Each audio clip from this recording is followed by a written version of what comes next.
picks it up and drills it into the back of the net.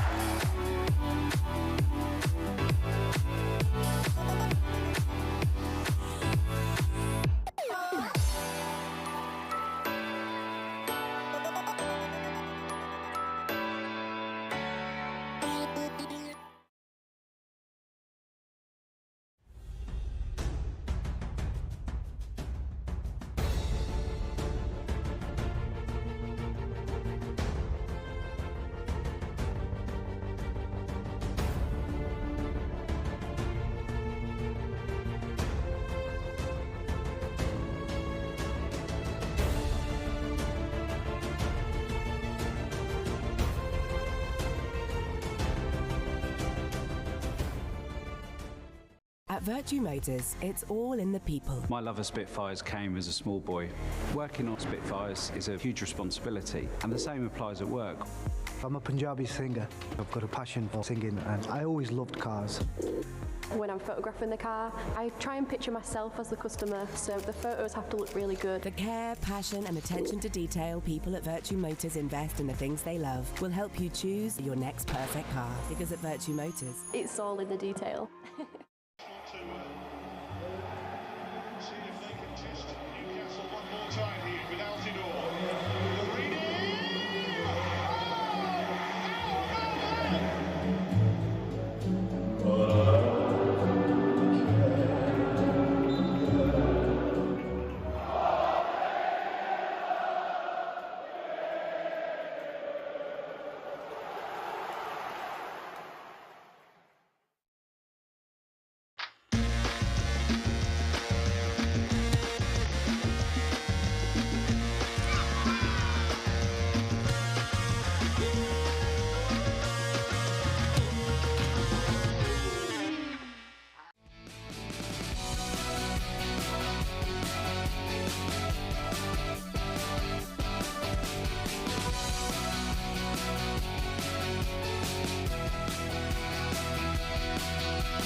5-yard line, lines it up and drills it into the back of the net.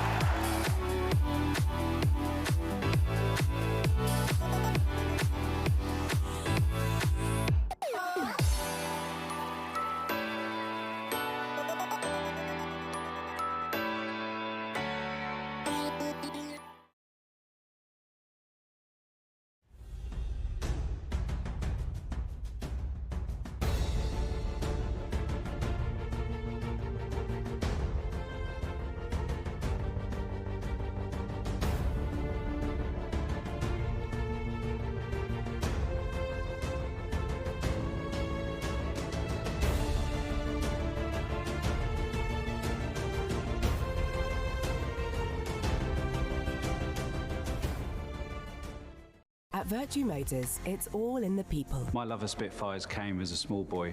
Working on Spitfires is a huge responsibility, and the same applies at work. I'm a Punjabi singer. I've got a passion for singing and I always loved cars. When I'm photographing the car, I try and picture myself as the customer, so the photos have to look really good. The care, passion and attention to detail people at Virtue Motors invest in the things they love will help you choose your next perfect car. Because at Virtue Motors, It's all in the detail. See if they can test Newcastle one more time here with Altidore.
afternoon, everyone. Welcome to the Stadium of Light. It is a 3 p.m. kickoff here on a Sunday after the busy festive period.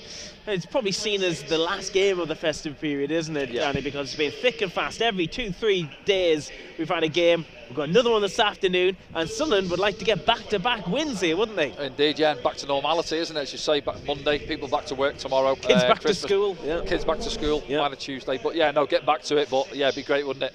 A tough encounter the other night against Sheffield United. A good game, enjoyed it. We come out on the right side of it, and obviously you've got to back that up this afternoon now against the Portsmouth side we've had in different form in recent weeks. Let's give you the team news then ahead of a 3 p.m. kickoff here at the Stadium of Light. And Danny, it's quite easy for you, this. Well, it's an easy one for both teams. Yeah, as I said, they've had it in different form. The last win for them was a 4-0 win against Swansea, so they're unchanged, and so are ourselves. Gone back to that 4-4-2. I think obviously a lot of people impressed with it the other night with having 2 out-and-out strikers. You know, it's a bit frowned upon these days, a bit old school, isn't it, a 4-4-2, but it did the job. It did, yeah, and the fact that Sheffield United, they bombed the full-backs on, left a lot of spaces down the channels, and Robinson isolated at times, and when you got Isidore and Meander in the form they were in the other night, you know, they're both quick, they can get going, and prime example was Isidore's goal where he dropped the shoulder on Armedovic for that one, and no, but I don't think Portsmouth will come up here and play as expansive, and they won't push the full-backs on as much this afternoon, but you know, they're going to be a threat coming up against 2 centre-backs. They'll have watched the game, I'm sure they'll have done their homework on us, and they won't pack who's back there, who's more of a centre midfielder, going back in there alongside Towler this afternoon. I don't think they'll enjoy the work if those two turn up like they did against Sheffield United. And assisted as well by Adil Aushish and Patrick Roberts as well on the flanks. Yeah, exactly, you know, looking at that there, and they're attack-minded players, of course. Yeah, Dan Neil and Job in there are more than capable of getting forward and having an assist or a goal themselves, especially Job, really. Dan's obviously played a little bit deeper this season. But yeah, it's on those turnovers, which was key the other night. It looked like every time we nicked the ball off Sheffield United, we were going to create an opportunity. Second half, it didn't quite work out as well. We got a little bit leggy towards the end of the game, and we got penned in a little bit towards the end, but we come through with the result. But this afternoon, the onus is on us. These are only out of the goal, the drop zone on goal difference as things stand. So most people coming up here this afternoon are expecting Sunderland to go out there and win. Yes, they are indeed. We'll look back now at Sunderland's last time out, and it was here against Sheffield United, as Danny mentioned. We're going to look through these highlights from a big 2-1 victory at the top end of the Championship. And again, Sunderland could close the gap to first place this afternoon, couldn't they, to 3 points? Yeah, they could. We're almost hanging on to those 3 above us, aren't they? Sheffield United just crept through against Watford yesterday. Leeds slipped up, obviously, with a 3-1 lead at Hull, ended up 3-3. And Burnley managed to come out on the right side of their derby against Blackburn as well. But yeah, it's down to ourselves. We've seen those results. It was a strange one early on, but here we go now is the big incident, isn't it, for Kiefer Moore getting hauled down by Luke O'Nien. It's just panic sets in from Luke. Ball drops down, it's just over the top of Job, pops off Robinson, and then just as he's about to pull the trigger, Luke just gets a piece of his shirt. Obviously you can't argue it's a penalty, but it's not a great strike from Kiefer Moore, let's be honest. And say Anthony Patterson's gone the right way. It's his legs, isn't it, which make the save, and it's a good save, and he's made a few in his time in his Sunderland career. With his legs as well. Yeah, with his legs, yeah. And yeah, good view of Chris Wilder watching it there. He thinks, there we go, the arms go up, and then it's oh no. no, it's not. So, yeah, big part. Anthony Patterson, he's made some vital saves in recent weeks. What about this man? Player of the match for you? Yeah, possibly. Yeah, no, definitely, certainly up there, wasn't he himself? And I say Isidore as well, and leading the line. I think Isidore enjoyed having someone up there alongside him as well, and he could bounce off. He could drop in at times. Then Meander got a stretch here, and I think that's what that was the key getting us into the game the other night. They started well, Sheffield United, but just playing on the shoulder a little bit more. But let's have a look at the first goal now. So they've lumped the ball forward, and for all the good play you can talk about and teams want to play, look now, Chris Mepham, loose ball, hooks it down the line. Robinson makes a mess of it, you know, but Chris Wilder, it's 2 errors from their point of view which led to the goals, and he's exactly right. Peck's for the other one, but that one's Robinson. You see his reaction, just head it there. He's got to be aware that, you know, Meander's bearing down on him there. He can cushion a header, he's got a couple of options there, slices it with his right boot, and Meander makes him pay. We've seen this exactly, almost a carbon copy, wasn't it, at Blackburn when he went through. Well, that's what I was going to say, Danny. They've been playing in his mind as much as anyone else's. 100%, it would have been on his mind. As soon as that ball dropped, he's thinking, right, got to have a picture. But you see the key there, what he didn't do at Blackburn. He didn't look up, I don't think. He just carried on running.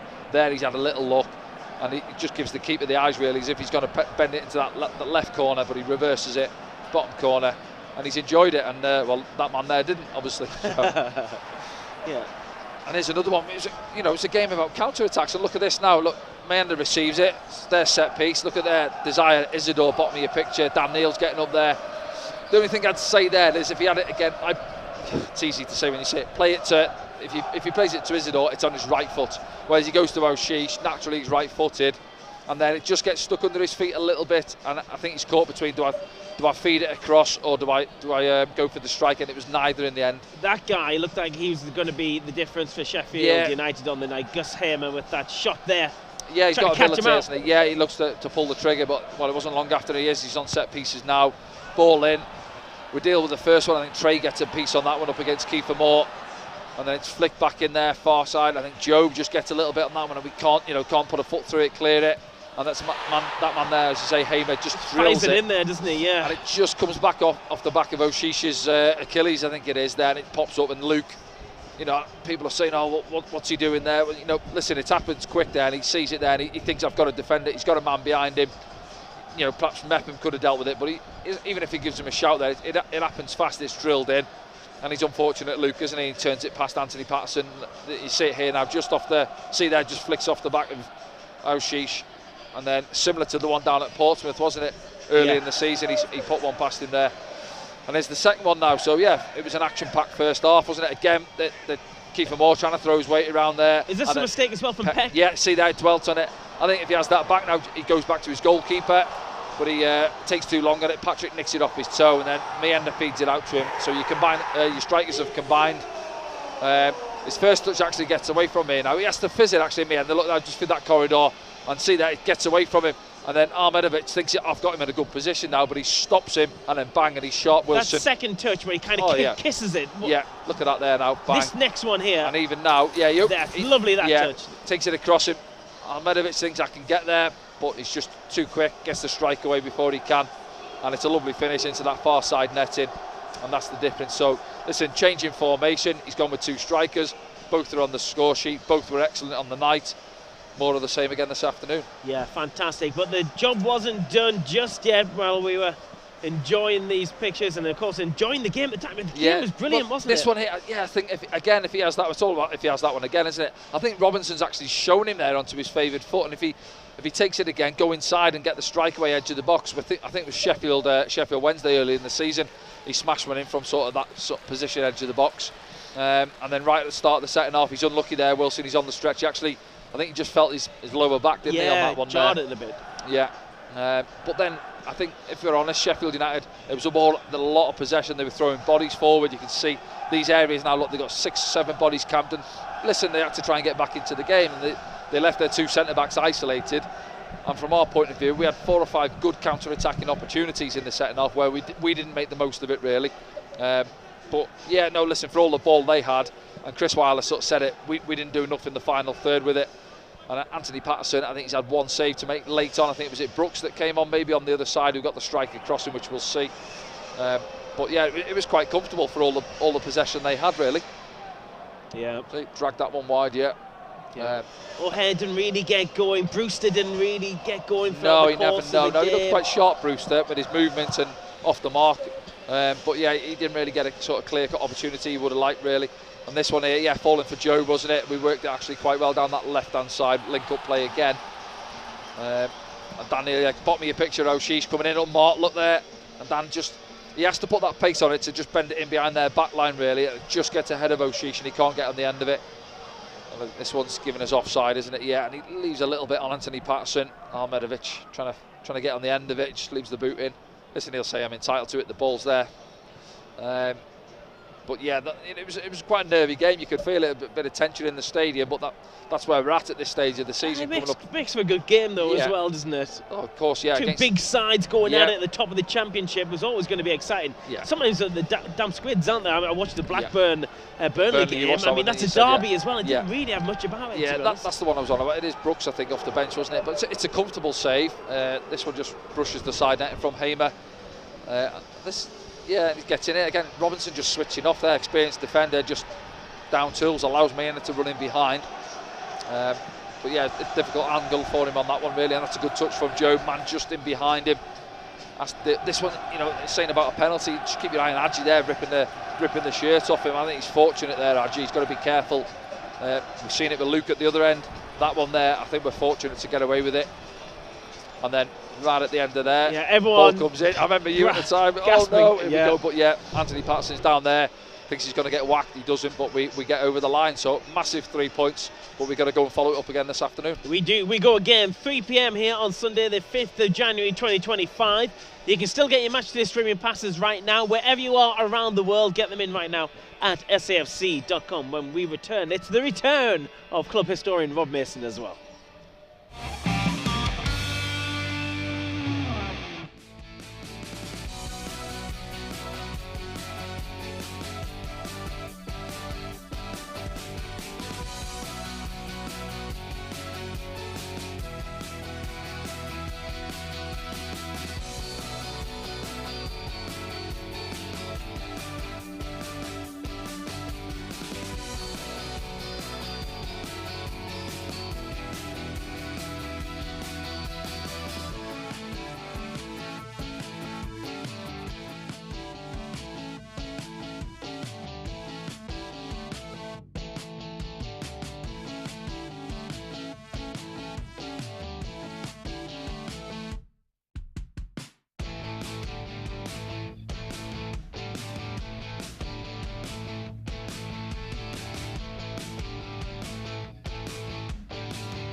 Hello everyone, welcome back to SAFC Live. 3 p.m. kickoff here on Sunday the 5th of January 2025. It's Sunderland against Portsmouth, and our friend, historian Rob Mason is back on the show. The Groover from Vancouver. Yeah, exactly, the Groover from Vancouver. You're indeed. back, how are you?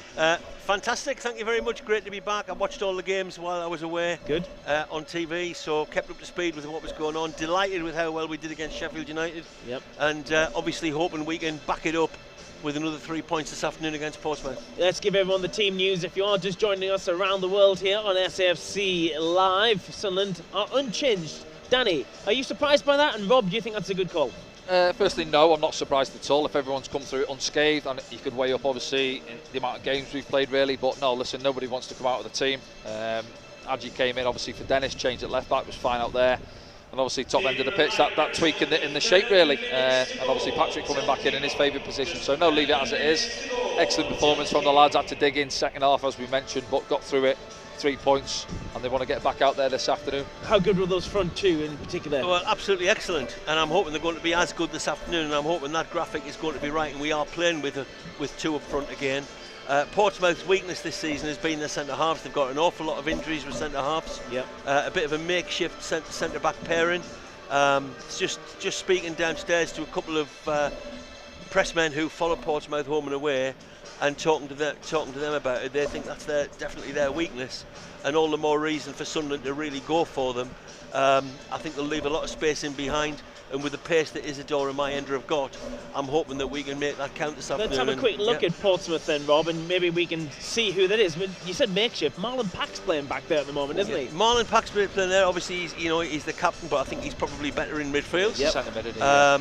And Riley Towler is doing the job there for them. But speaking to the Portsmouth press lads, as I just was, they feel he's been a bit of a weakness. They think he's doing probably, a job for the team in there. But certainly that's where they're weak. I think where they're strong is up front.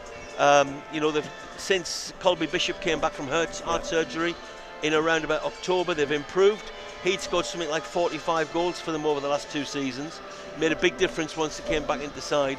And they play a sort of a 4-2-3-1. And the central player in that attacking three is Callum Lang, good player. who's got 9 goals. It's more than our top scorer. He scored 4 goals in one game against Coventry recently.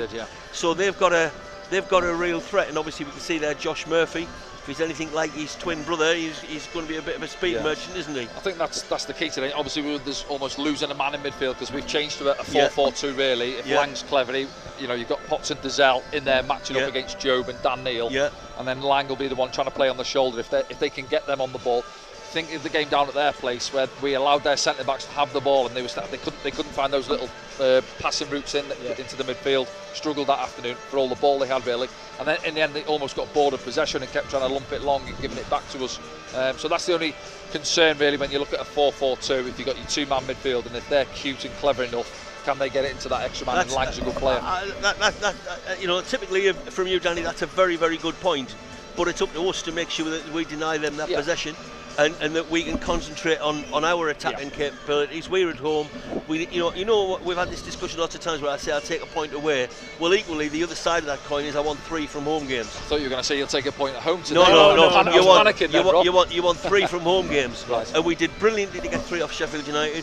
That good work is undone if we don't also take 3 from especially Portsmouth. after the 2 away results but anybody rocking up today and thinking Portsmouth near the bottom of the league, we've just got to turn up and win. They'll be in for a rude awakening. Well, this side we've got to be at it. Last time out, didn't they, against Swansea? Exactly. I mean, at home they've been excellent recently. They've won the last 4 home games.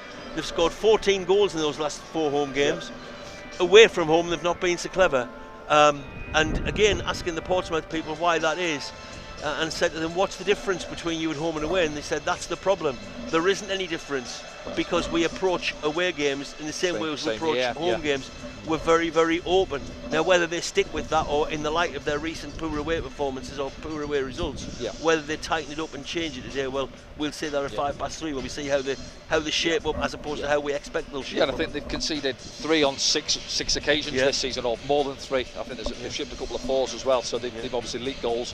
I think, looking at attacking wise, home form, 3rd from bottom, you said it there, but 3rd from bottom is 16 points really. So but they're capable of springing a result. 4-0 last time out against Swansea, 4-1 against Coventry the game before that. But then they go and flip that. They're not like grinding out a 1-0 win here and there, are they? It's like all or nothing. Exactly. The case, and I mean, you remember the opening day of the season. They went and surprised everybody, drawn 3-3 at Elland Road. Yeah, that was right. Which we were delighted with, thinking Leeds already dropping points. And their only win on the road was Queen's Park Rangers, wasn't it? Queen's Park Rangers, October. but they've also done quite well, relatively well. I mean, I think with Burnley, for instance, I think they did lose, but I think only 2-1. And recently, when they lost at Watford, I gather that game was a game that really was on a bit of a knife edge and could have gone either way. So they've not been perhaps as poor away from home as people might imagine, and I think it'll be quite a tough game for us today. One thing I think to look out for, having looked at the stats of the game, is that so far this season, only Leeds in our division, only Leeds have won possession more than Portsmouth in the opposition's final third. So if we're trying to play out from the back on difficult conditions, we're going to have to be make sure our passing is tight, it's crisp, it's precise, and not get caught on the ball.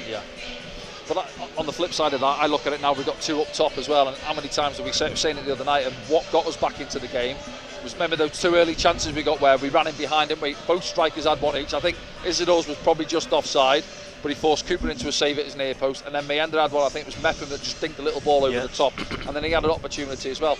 but play on the back of the shoulder. You got Marlon Pack there, who's an experienced centre midfielder, and he's not going to want to chase them two back towards his own goal all afternoon, is he? Of course, I don't think any centre halves in this league would be wanting to chase those two back and true. turn around facing their own goal. But as you say, the other side of that is it gives them a bit more opportunity in midfield to maybe boss things in midfield. I'm sure if that was to happen, that we'd see Regis Lebris actually tweak things to, you know, because in his own words, he does like to find solutions during games. Yeah. But ultimately, it's up to us to give them problems. And it is the team I would pick. Everybody can always be wise after the event, and if we were to lose today, everybody will say, well, why did you not do this, that, or the other? But you know, let's nail your colours to the mast. Frankie asked earlier, do you think it's a good thing we're picking that same team in that same shape? I certainly think it is, because although there's a disadvantage, there's always a disadvantage. But because I think the disadvantage of being slightly weaker in midfield is more than outweighed by the fact we've got so much more of a goal threat up top. Strength on their back line, and as you say, Isidore's not having to work between the two centre backs much. And from the opposite side of that, if Langer's getting on the shoulder of Dan Neil and Job, Chris Metmore, Luke might got to be brave and go and step in at times. You know what I mean? You've got obviously Bishop there, but you've got to be brave one-on-one. And both are more than capable of defending one-on-one. Well, I like Luke and Ian. I think Chris Metmore's been excellent, and I'd be confident in them going one-on-one. A lot's been made of the strikers against Sheffield United. Anthony Patterson was integral in that win, wasn't he, as well? Another penalty save for him. Absolutely, yes. He's, I think it's his 4th penalty save out of 15 he's taken, which is one of the best records in the club's history. Not the best, but he's getting there. Who has the best? The best is Barry Siddle and Chris Turner. But he's doing really, really well, is Pato. And I actually made Pato my man of the match the other night, not least by the fact that I thought his penalty save at a crucial stage of the game. If Sheffield had gone 1-0 up, that would have been a very, very steep mountain to climb with Sheffield's ability to kill a game. I thought it was a crucial save, but I wouldn't be giving him my man of the match just for the penalty save. I thought overall he was good. And I thought it was encapsulated by late in the game when he showed a lot of bravery to dive in amongst the boots and kill a threatening attack, when he really showed a lot of bravery to go in and take that ball cleanly. Absolutely. So I thought he was excellent. Danny, today we can't move up in the division, but we can stretch the difference from 7th to ourselves to 11 points. How important is that? Yeah, and even ourselves to Borough, I think it'd be 9 points, wouldn't it? So it's massive. Yeah, we're almost in that pack of 4 at the top, aren't we? And we're clutching on at this minute, obviously playing last this weekend again, really. But yeah, have a look at the league table, Danny. So through it while we're talking about it. But it's just about. Yeah. And obviously you look at results again yesterday, teams were obviously dropping points in and around us. I think Middlesbrough drew, didn't they? West Brom, I think. Obviously Blackburn lost to Burnley. Was that a good result? Probably a draw would have been a good result for us, that one. But Leeds was the shocker, 3-1 up with 20 minutes to go and drew 3-3. Got 3 points within top place as well. Yeah, exactly. But see, if we win there, we're up onto 50. Nice little gap down to Middlesbrough. Goal difference comes into it as well, really. So it's almost 12 points, isn't it? Coming up to 12 points, really, between us and Blackburn. I know Blackburn will have a game in hand as well. But yeah, it's massive now, and you just keep in with that pack.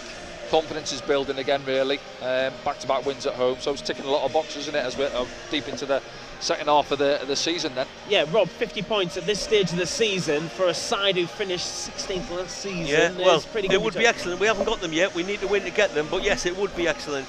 I hear a lot of people talking about the fact that they don't think we'll go up automatically, but it's great that we're in a strong position for a playoff. And I'm having absolutely none of that. I'm thinking, look, if you qualify for the playoffs, you've got a 1 in 4 chance of going up, and you're playing, you've got 3 other good sides to come out on top against. Look, we are outsiders in the battle to go up with the 2 automatic places. We are outsiders. We're a little bit behind the others, but it's only a tiny little bit. And I think because of the possibilities of getting that top 2, our target, our aim as supporters should very much be on, let's get behind the lads, let's row them on as they were rowed on against Sheffield United the other night, and let's get into that top 2. Let Burnley and Sheffield United and Leeds worry about us. We're the outsiders, we're the ones capable of coming up on the rails. And bear in mind, we're doing all this with half the team in the treatment room all season. Exactly. There's 2 players we signed in the summer who haven't kicked the ball yet. Quite apart from anybody we might or might not bring in. We've got obviously the likes of Tommy Watson, Romain Mundle, Alan Brown, etc., etc., etc., to come back. Dan Ballard. We've done fantastically well to be in this position. even if we'd never had a player injured or a player suspended. We've you tell me, how many games this season have we had less than half a dozen players in the treatment room? I think the lads have surpassed where everyone, even ourselves, sat here, and every Sunderland fan, I'd imagine, where we expect. So having got ourselves into this position now, where we do have a fighting chance of getting to the top 2, let's go for it. If we do it, fantastic. Let's get the open top bus out. Yes. If we don't do it, Roy won't be happy with you. No, Roy's not here now. Roy's not here now. I wasn't happy with Roy. We didn't have the bus for it. Let's get the open top bus out if we get automatic promotion. I'm not saying we're going to, but I am saying we've given ourselves a fighting chance, and having got that fighting chance, let's fight for it. Let's not start talking about how many points we're ahead in the playoffs.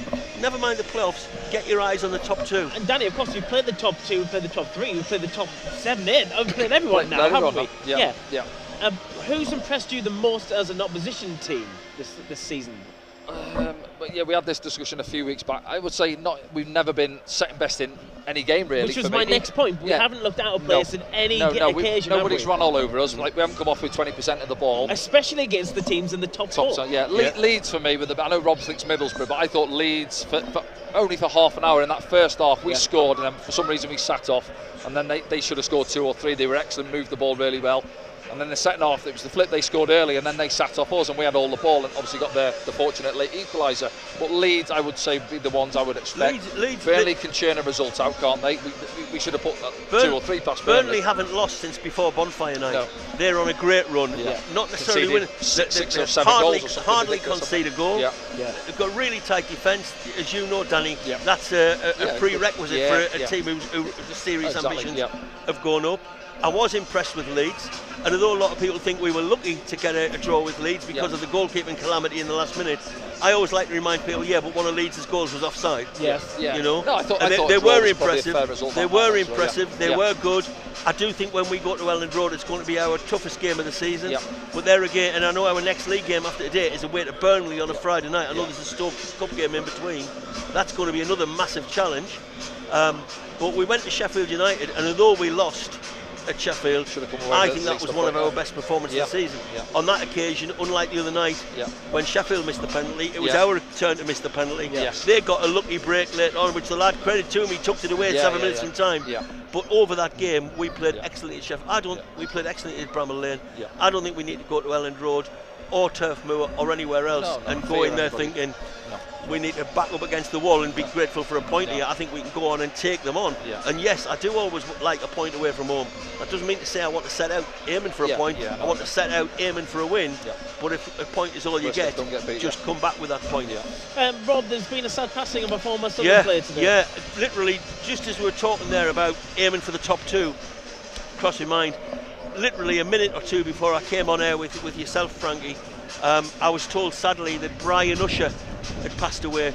Brian Usher was a right winger in the club's first ever promotion team in 1963-64. He actually made his debut on the opening day of that season, and he played 41 of the 42 league games that year.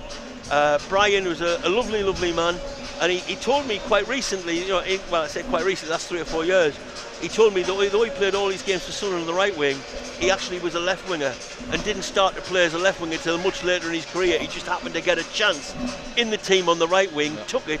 He was the youngest member of the team. Great player for Sunderland. Went on to play for Sheffield Wednesday.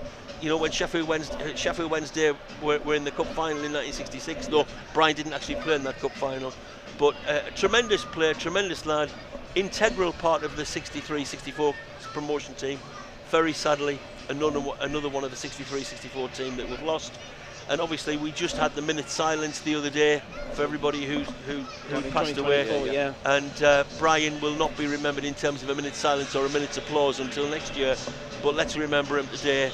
Very, very sad news. Yes, and everyone's thoughts at Sunderland AFC are with his family today. Let's look at the history between these two sides then, Rob. The 115th meeting. And of course it's in recent years when we saw quite a lot of them, especially in the League One days, including that final, of course, in Checkatrade. Well, it was the final in the Checkatrade, which we obviously lost on penalties. It was also around about the same era we met them in the playoffs. Two really pulsating games. There was lots of characters involved. There was League 9 in the crowd down there. I don't think he intended to be in the crowd, but he was in the crowd. Portsmouth fan in the crowd. My biggest memory of that game is, I think, that ties, I think, will be most people's, is there was only one goal in the 2 games, but it was a goal fitting to win, and it was an ex-Portsmouth player who scored it in Chris Maguire with his volley down at this end here, the south end of the stadium. A tremendous goal. And then we went down to Portsmouth with and came back with a 0-0. Portsmouth fans weren't too happy with it, but hard lines. And most of the history with Portsmouth, it goes back a long time, and Portsmouth have been a very successful club in years gone by. One very sad bit of history with Sunderland and Portsmouth is the first time Sunderland were ever, I was just talking about Brian Usher being part of the promotion team in 63-64. Well, that was the first ever promotion team, because the first ever relegation came in 1958, and that relegation happened at Portsmouth. Of those that happened, Sunderland beat Portsmouth 2-0 that day, but because of results elsewhere we went down. So that was the first. Sunderland at that time were the only club in the country to have only ever played in the top flight. Wow. It was a record that would held since 1936. And yet in 1958 Sunderland was still proudly the only team to have ever played in the top flight, and that record was lost at Fratton Park. And as I say, we did win the game, but we were relegated. So whenever I think of a history with Portsmouth, it's that game that comes to my mind. And Portsmouth, of course, they've had their time in the Premier League, of course, in not recent years, but they have done, and they've dropped down as far as we did. Of course, yes. Well. I mean, the club will probably have aspirations to maybe get back to the Premier League one day, but they're Frankie, quite a long way behind us at the moment. Between 2006, 7 or whatever it was, 2008, and 3 or 4 years later, Portsmouth were in 2 cup finals. Yeah. They beat Cardiff, didn't they? I think that was 2008. Yeah. And then I was at the final, I think it was 2010, when they played Chelsea. Yeah. Chelsea won 1-0. Yeah. I think the crossbar was man of the match. I think Chelsea hit the woodwork about 5 times with Didier Drogba in that game. But nonetheless, it illustrates that Portsmouth, although they've had bad times when they've been as low as League 2, they have had very successful times, and within really quite recent memory, 2 FA Cup final appearances for Portsmouth illustrates that their history is not just the great Portsmouth side of just after the war, when they did have one of the best teams in the country, but in relatively recent times as well. They have had good times, and they did spend a lot of money in those periods, but obviously that came back to haunt them because they slumped down the leagues, and they're now trying to find their way back. They've come out of League One. They're obviously hoping to survive this season. Although if Sunderland can win by 2 goals or more this afternoon, it'll put them back in the relegation places. Yeah, it would. But it's only January. It's where they are at the end of May that matters. They'll hope that they can stay up and then build in the way that Sheffield Wednesday only just stayed up last season when they won here, and now Sheffield Wednesday are chasing the playoff places themselves. Portsmouth will be hoping to have a similar journey. Yeah, and Danny, you played against Portsmouth during those glory years of 10 and 15 years ago. As Rob said, they spent some money in there, had a good go at it. Some top quality players went in there, didn't they? Obviously, Defoe down there in the day, Crouchy, 1 or 2 others and that. But they were a threat, and difficult place to go. Old school ground, tight corridor leading out onto the pitch. But obviously, caught up with them. Those days have gone now, and as I say, it seems like it's a long way back. But if they can build, if they can stay up this season, it's a tight cluster of teams down there all competing. Obviously, 1 or 2 managers losing their jobs recently, but they're going to give it a good go. And there's surprising a few with the results in recent weeks. Swansea, your prime example, last time out, and I'm sure they'll have a few more, but they'll keep battling. They've got quality at the top end, as Rob mentioned, and I think they'll give it a good go, and they might just stay up this season. Okay, then. As Danny's there talking about managers losing their jobs recently, of course, next Saturday when we have Stoke here, Stoke have recently parted company, and we'll be welcoming back Alex Neil as the new Stoke manager, but that's a job for next week. No, we won't be. Mark Robbins. Mark Robbins at Stoke. Alex Neil's at Millwall, isn't he? Correct. Yeah, you see, I'm out of touch. Jet lag, I'll put it down to jet lag. Thanks very much. Yeah. That's where you get from being Mark in Robbins. Vancouver too much. Right. Alan Wicker will be with us in the next game. Until then, you can still get your matchday streaming passes right now at safc.com. We'll see you soon. 3 p.m. kickoff.